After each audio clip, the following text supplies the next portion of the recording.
Every day is filled with choices. You're here because you're choosing to start with a win. Get ready to be inspired, learn something new, and connect with the Win Nation.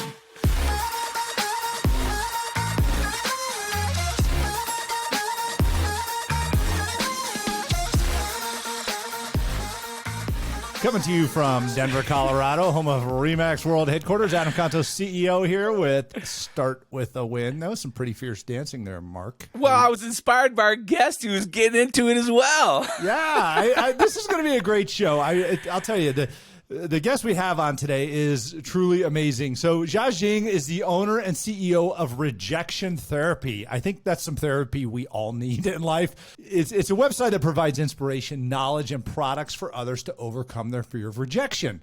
So Jia authored a 2015 Amazon best-selling book, Rejection Proof: How I Beat Fear and Became Invincible Through 100 Days of Rejection. We've had Jia at our Remax convention, and I'll tell you what, it was so much fun listening to him. So it's great to have you back here, Jia. Welcome to Start With a Win. All right, so good to be here. What is rejection therapy? I mean, what is this? Tell us, how'd you come up with this idea, and what does it mean? So basically, rejection therapy it's just a game, right? Most of us are afraid of rejection, and there's a biological reaction within us that when you get rejected, it's not just mental, but it's biological. Our brain, our body is reacting in a certain way. And because of it's so natural and biological, we tend to do things that are safe. We tend to do things that are, get approval from others, and not just acceptance, but also approval. That's why we naturally don't take too many risks. However, rejection therapy is this game where you just go look for rejection and do it on purpose and try to make it fun, try to do something like really wacky, like, when I was doing it, and I would be like, asking people for like a burger refill. I would try to go to a PetSmart and get a haircut at a PetSmart. And I would do all these kind of things that are just wacky and fun and try to get rejected. But in this way, though, you get used to rejection. And by the end, I felt I could ask anything from anyone, anywhere. So it's really one of the most fundamental fear we have, but this is like a fun therapy to overcome that fear. What's the risk beyond other people's opinions generally that people face in life when it comes to trying something new? I mean, what did you find in this? What I learned is people don't care about you. They don't care about you nearly as much as you think they do. In fact, no one cares about you. I tell people no one cares about you. I'm not saying they don't care about you as a person, but you taking risks, you trying to make something happen. People have their time. They're way too busy thinking about their own insecurities and own dreams and fears and failures, and no one cares about your failure. So we have that in our head that everyone cares about us if we fail. Well, a lot of people are gonna laugh at us or stuff like that. However, that's really not the case.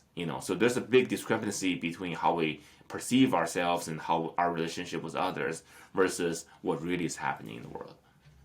So you recognize this, and you decided you were going to go out and get rejected 100 times? Yes. I don't want to do 30 days. Let me do 100 days. Let me overdose on rejection. Honestly, I really want to become this badass. I'm going to do this. And so, I did this for 100 days, and I recorded every encounter and put that on YouTube. This is absolutely some of the most interesting stuff I've ever seen. So, Jia, can you give us some examples here? I mean, what do you think is the funniest rejection you've ever been through? Yeah, so I'll give you a couple ones, and I tried to get my like a haircut at the PetSmart. That was a lot of fun. And during Thanksgiving, I tried to talk to the first person and talk him into letting me have his spot. And, that was he didn't think that was fun, but that was a lot of fun to me. So I got rejected left and right. But the funny thing is, I also got accepted by a lot of funky requests. And that really just opened my eyes, because in my mind, I'm not getting rejected with all of these. Who's going to say yes to that? This crazy guy coming over for just asking for things. But in reality, though, people actually said yes. A lot of them did. So, like for example, I play soccer in someone's backyard.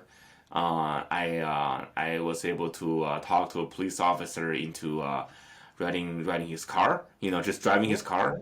Hang on. Tell us about that one right there. I used to be a police officer, and I've never had anybody walk up to me going, "Hey, can I drive your police car?" Did you actually do that? Yeah, I mean, what I learned is you can ask anything if you do it the right way. All right, don't come in aggressively. Don't come in and say, "Hey, give me your car." Well, then you're getting in trouble. You're in the car, but in the back of the car, not in front. But if you're gonna drive the car, you ask nicely. Most police, if you ask nicely, they don't feel threatened, and then you give them a reason, right? When you ask for something, give them a reason. My reason is, hey, I always wonder what does a police officer look like, or feels like, right? Riding a car, listen to a radio and stuff. I'm not gonna get you a gun, but hey, let me try your car. So that's my approach, and if you give a right reason, that's a reasonable request, right? I have this curiosity, and if you can't do it, that's okay, right? I'm not mad, but I just come in and just want to ask and see what happens. So it's a friendly conversation. In the end, he let me in. I love that. All right, let's talk about sales here for a second, because a lot of the people that are on this, listen to this program, this podcast, or watch the YouTube videos are in sales, real estate, or anything else. They're typically entrepreneurial based. What experience do you have, or what advice do you have for somebody in sales when it comes to rejection? Yeah, so first of all, a lot of people just don't ask. But most people actually get out of this business because of a fear, or that they don't like to get rejected. But more importantly, we'll get rejected. How do you keep yourself up, right? How do you actually keep yourself motivated and keep going? In fact, how do you use rejection as a fuel? All right, that's easy to say in theory, but in reality, most people, you have that physical reaction, right? Like you get rejected, you just feel down. But how do you turn that around and use that as a fuel?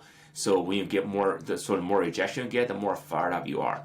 And I tell people that's number one thing I see is the confidence issue, right? So when they start their business, and especially when they try to succeed, that's what's holding them back. Now, when you take that step, when you turn that mentality around, when you start just looking for rejection, and that's where you start succeeding a lot. Do you recommend people go out and seek rejection then in order to overcome this? Is that the best way to challenge your feelings? Yeah, exactly.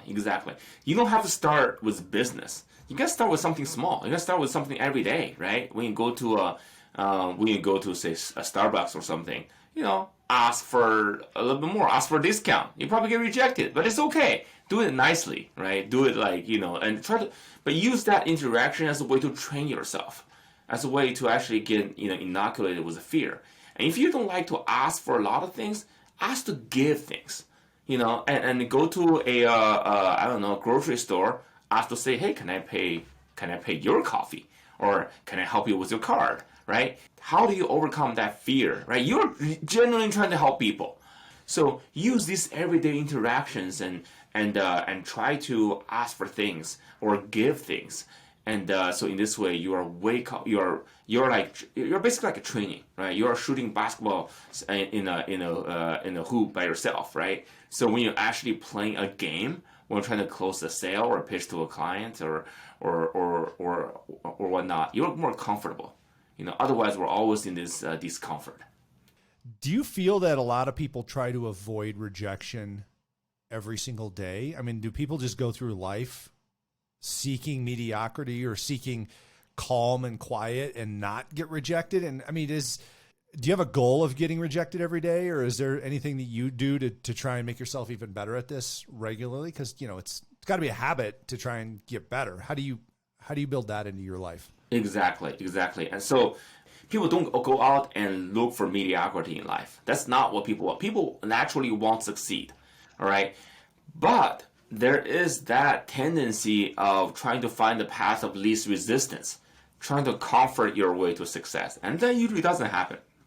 The most successful people, if you look at their stories and their histories, they have gone through numerous decisions where it's uncomfortable. They made numerous requests and in situations that's uncomfortable for them. and they're them navigating through those decisions and those situations and those requests made who they are, not trying to stay in the path of least, of least resistance. So, on one hand, we want to succeed. On the other hand, we're afraid of rejection, and that creates a conflict. That creates a conflict of a lot of us that going through lives where, for a long time try to avoid rejection. And then afterward, you start having regret. You're like, wow, I should have tried it. I should have asked. I should have made an effort when I had the chance when I was younger. There's so much regret that people live with simply because they don't ask, and nothing bad's going to happen to them by asking. In fact, it's like a weight off your shoulders when you do ask, whether or not the answer is yes or no, but So, I guess it's the unknown is what people are afraid of, right? Jia, I have a question that I ask everybody that's on the show, and I get some really interesting answers. You're a really fascinating human being by the risks that you take, the things that you do. But I want to know, Jia, how do you start your day with a win? Okay. Two things. First thing, I hug my wife, and that's a win. That's really just a win. Like knowing that she's with me every day. That's the biggest blessing. It just trumps everything, all the failures, all the rejections, all the things I have. And also, I try to go get rejected. I try to just go on again, try to ask for something, do something silly. I don't take myself too seriously, if you haven't noticed. So I try to do something silly and get rejected, and hey, that's okay. Awesome. I should have expected that second one. The first one, fantastic. Jia Jiang, thank you so much for being on Start With a Win. We appreciate all you do, and thanks for being rejected, okay? Thank you for having me, Adam. Awesome. Hey, and thank you so much for listening to Start With a Win. Don't forget to go onto iTunes and subscribe, write a review, and rate the show. It helps us get the word out and reach more people. Also, the Start With a Win book is coming out soon. And so you can pre-order that book at startwithawin.com. Head over there and get your copy today. Maybe buy a few for your friends and get started with a win. You can subscribe on Instagram, Facebook, Twitter, all those places, as well as YouTube. We have a video version of this, a little bit more condensed and very entertaining. So until next time, remember, start with a win.